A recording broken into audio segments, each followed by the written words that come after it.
Okay.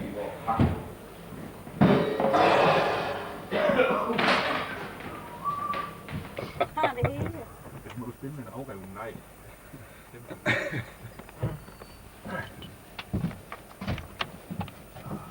Hvor meget skal det være? Hvor meget skal det være? Ja, 7. 1, 2, 3, 4, 5, 6, 7. Kan det være? Jamen, jeg skal jo af dernede ved sydindgangen eller sådan noget. Og velkommen til Revival-koncert med Frække Bande!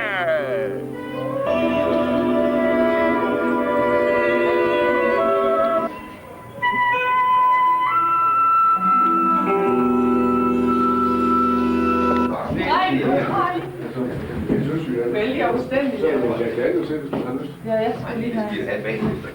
Jamen, det er Jeg starter lige. og noget sukker, hvis man har. Vi må være med til kvart over 4. Hvor lang tid må bussen holde? Det står lidt skævt i Jeg siger, at det er meget syret. Det ved jeg godt. Det er regnhus over. Ja, hvis vi lige fører kameraet den anden vej rundt. Sådan der, og så sådan der. Så tager jeg den anden derovre. Så lander vi over os. i samfundet. Kan I så? Lige, jeg skal nok komme og... Det kan vi godt. Jeg tror, vi kan. Selvfølgelig kan det. Er familien sådan Det eneste er, at jeg kender ikke lige helt den time. Jeg vil lige vurdere bagefter. Kender os ikke næste time.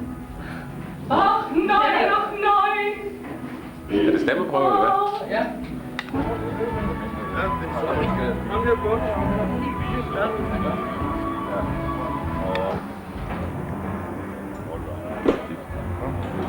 Yay, baby, yay! Jeg prøver at se, sådan skal du Nu skal jeg se ud på stenen. Og de blev stående og zoome ind. Tidligt! Men det kan jeg også gå på. Ja. Jeg synes godt nok, du har meget tøj på i forhold til, Tine. Hvad er jeg? Du har meget tøj på i forhold til. Det skal jeg have. Jeg skal være sådan en, der var på være sød.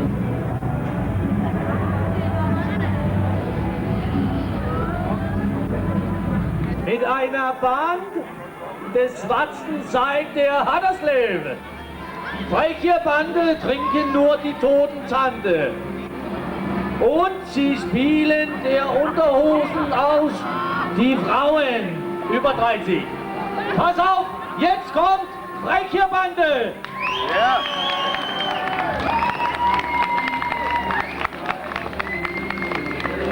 Og det er ikke særlig meget god film, det er slævning.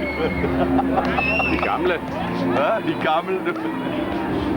Er det nogen kommentarer? Det er deres videobånd. Ja, siger du? Det er deres videobånd. Ja tak, jeg spiller Frække Bande, det er derfor jeg er her i dag. Når I ser det her bånd, jeg hilser alle og Helge og Sønne og Stortofte og Helle og Bent og hele Frække Bande. Værsgo. Hej gutter. Vi er utrolig glade for at være her, fordi vi har jo ikke spillet på dansk jord siden 1982, hvor vi for gud ved hvilken gang fik en koncert afbrudt af politi i kampuniform og med høreværn. Siden har vi befundet os i Finland og ernæret os som polkaorkester langt oppe i det nordlige Finland. Jo, der er faktisk et marked for polkamusik i Finland, specielt nord for Polarcirklen. Men grunden til, at vi er her i dag, det er, at det er lykkedes os ved et fuldstændig uforudsigeligt slumpetræf at komme i besiddelse af dette enestående dokument.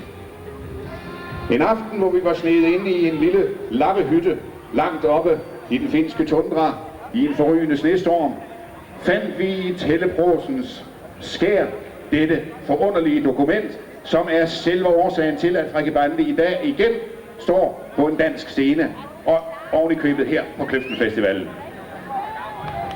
Det jeg holder her i mine små svedige hænder er intet mindre end en musikhistorisk sensation, mine damer og herrer. Dette er et fragment af en hidtil ukendt Wagner-opera, Das Sting. Vi ved ikke, hvorfor denne Wagner-opera aldrig er kommet til offentlighedens kendskab før. Vi ved ikke, hvorfor Wagner har gemt den. Måske har der været tale om et okkult projekt, som han har ønsket at gemme for offentligheden. Måske har der været tale om et bestillingsprojekt, betalt af en eller anden ekscentrisk mæcen. Vi ved det ikke, men i dag er det muligt for os Frække Bande i samarbejde med Berliner klaustrofobikerne at opføre dette værk, uopføre det her på Kløften Festivalen. Desværre så kunne Berliner klaustrofobikerne ikke være her personligt i dag, så vi har etableret en satellitforbindelse til dem. Og om ganske få sekunder, mine damer og herrer, vil I være de første vidner til uopførelsen af Wagners ukendte opera, Das Ding. Jeg prøver lige at se, om der er hul igennem til Neopalast i Berlin. Hol Michael!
godt jo diskutere om her. Er det tysk? Er det tysk? Mädel, willst du Tabak rauchen? Brauchst du keine Tabak zu kaufen? Pfeif und Tabak hab ich hier. Ach nein, mein Morgenhusten ist schon schlimm genug. Mädel, Mädel, willst du Bier trinken? Brauchst du keine Bier zu trinken, zu kaufen? Bier und Gläsern habe ich mir. Ach nein, mir ist schon schlecht genug. Mädel, willst du ein Federwell haben? Brauchst du keine Federwell zu kaufen? Fell und Liebe haben wir hier. Ach nein, hol du wieder ein Schwanz hinein. Und du dummes Schwein, steck es in die Kuh hinein.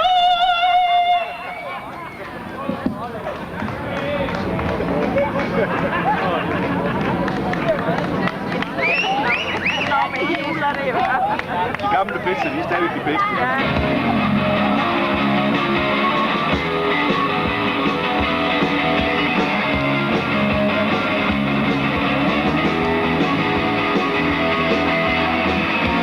Willst du Tabak rauchen? Brauchst du keinen Pfeif zu kaufen? Pfeif und Tabak habe ich hier.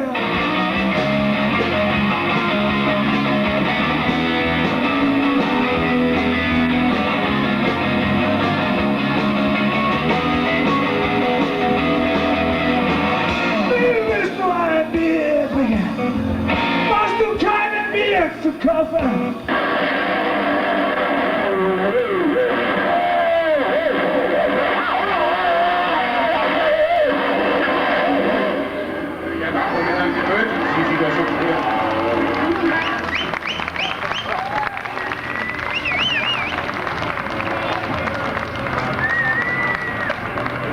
Vi beklager meget. Der var et lille drop-out der. Bandmedlemmerne er jo ikke helt unge længere. Heldigvis har vores Holga-karriere givet os råd til at ansætte et par privatsygeplejersker, specialuddannet, efteruddannet som paramedicinere. Vær venlig at give en hånd til vores 2 sygeplejersker, Tinolainen og Ulolainen, vores 2 finske sygeplejersker.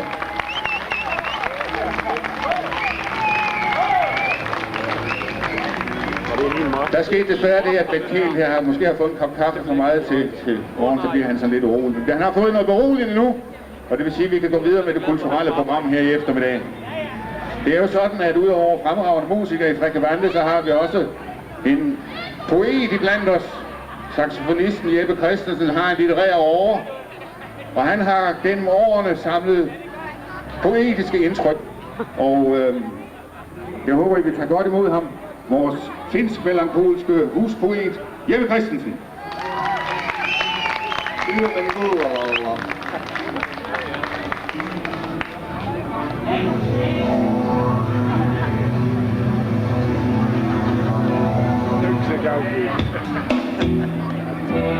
Der er langt mellem hytterne oppe i Finland.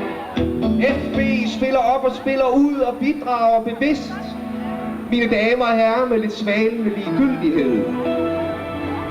En parafrasisk og pragmatisk omgang med udtryk og indtryk, der i komiske op- og nedture omsætter polkaens ramme struktur, stritten og stedvis stimulerende i hudene, intensivne, juvenile og flæbe, der kom sammen og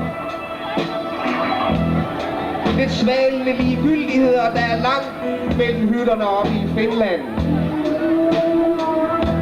Når netværket nedtones og bandet bagudlændet i pæmme bussæder.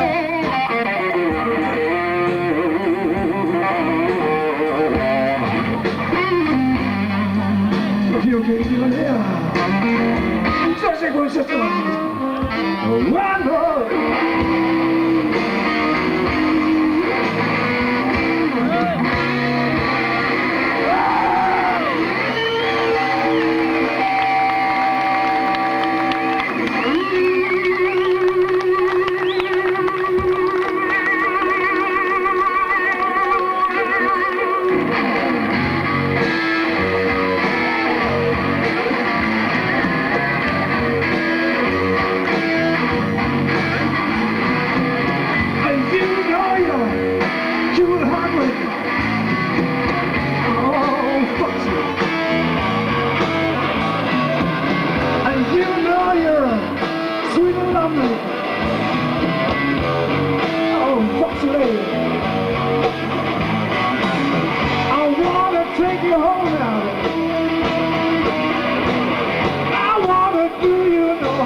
You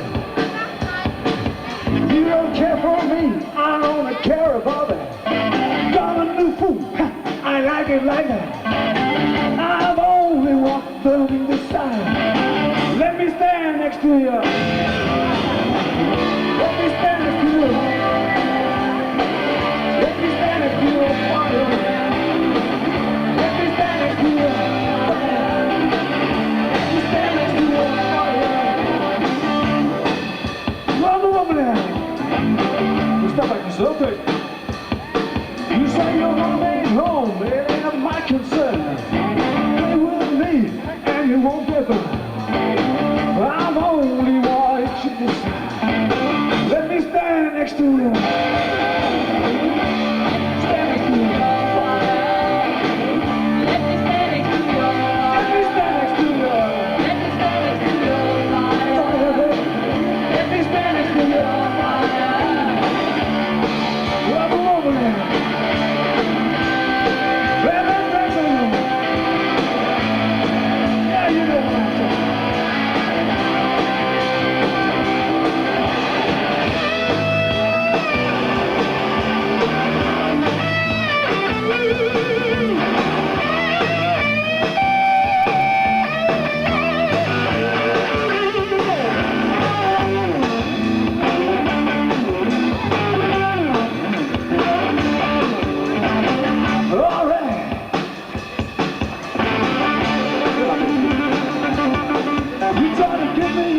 You better save it, baby. Save it for your rainy day. I've only wanna bring this side. Let me stand next to you. Let me stand next to you. Let me stand next to you. Let me stand next to you. Let me stand next to you.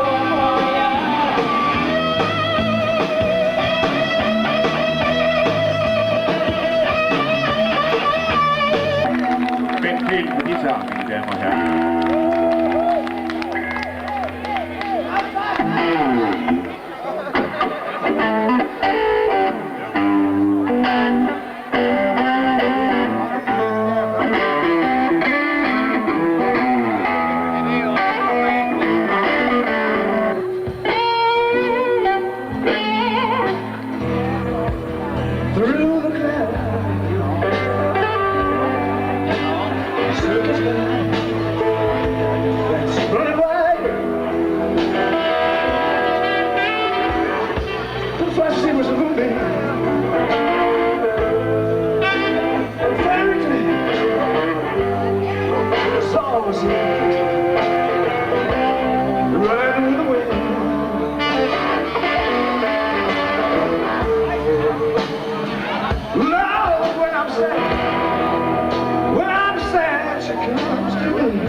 Ultrasoniske mænd kan I på guitar.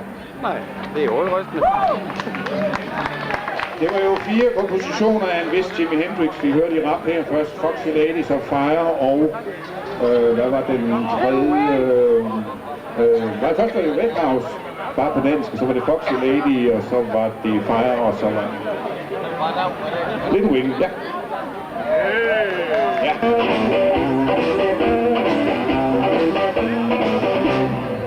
Ich traf mein Leben, etwas nördlich von hier. Sie war Wechsel und ich wurde ganz gut. Ich sagte, Baby, machst du hier mit ganz allein?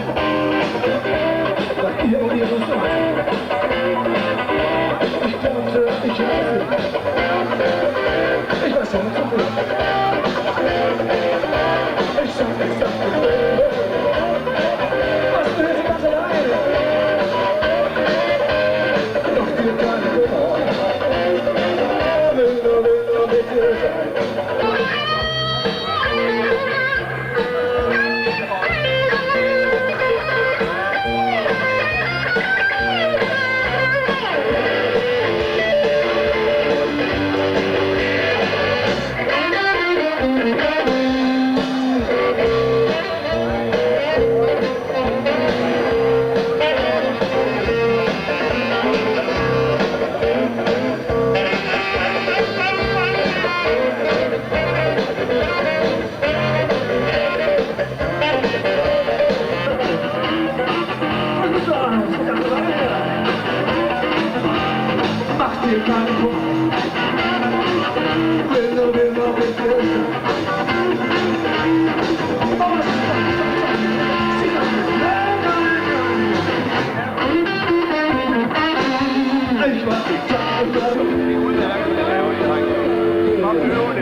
Vi er jo ingen sygeplejersker derude.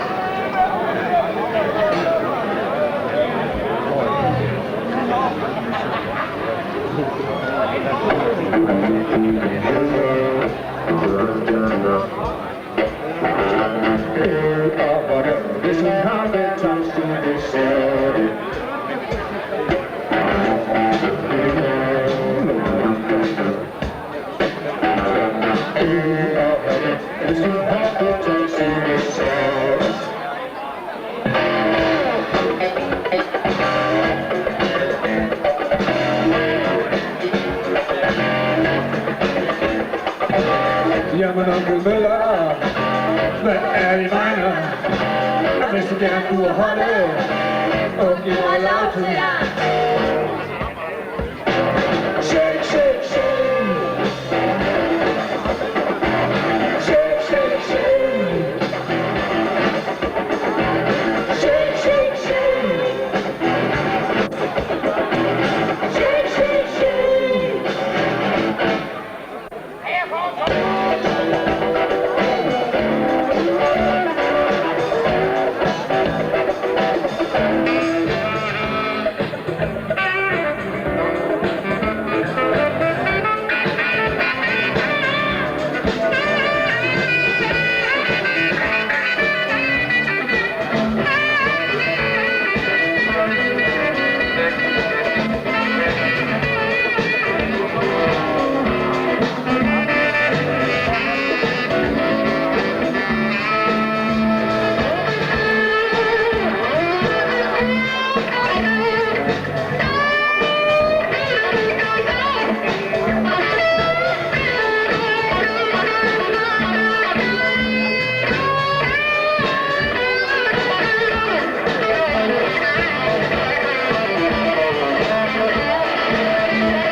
Ja,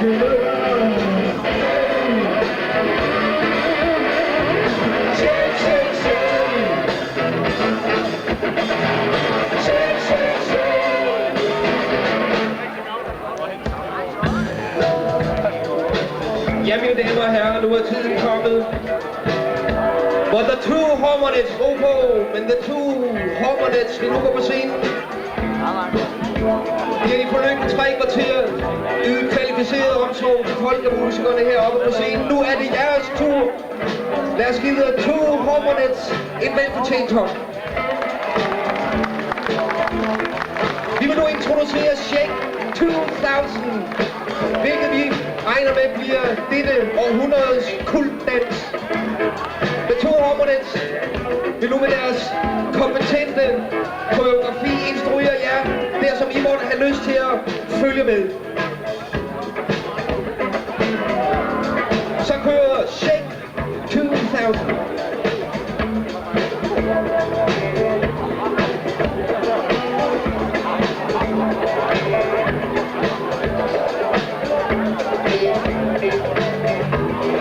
Det er meget enkelt.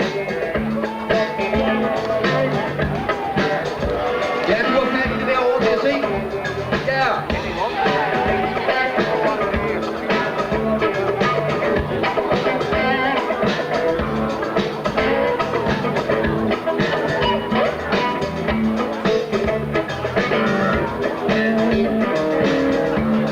Det kører heroppe foran scenen. Shake 2000 kører på fuld tryk her.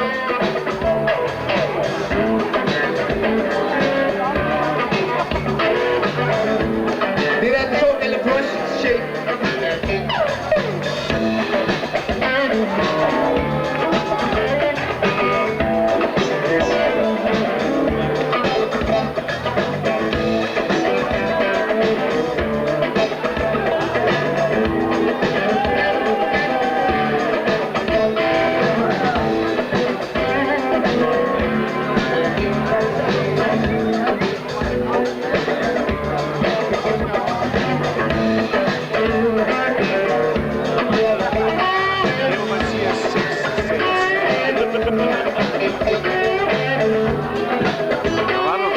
Det er der, hvor man siger 6 cent. Deroppe.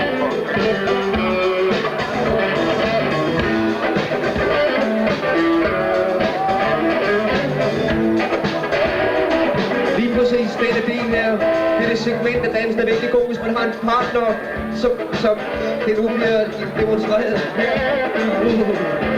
My God, this makes me hot.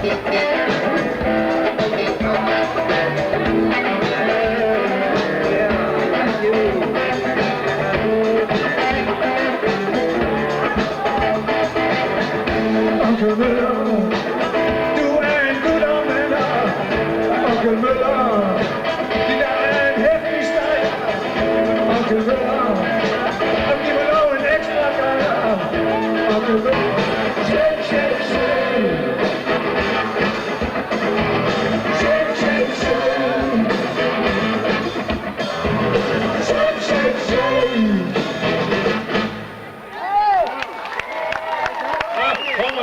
Tak til The Two Hormonets. Tak for i eftermiddag.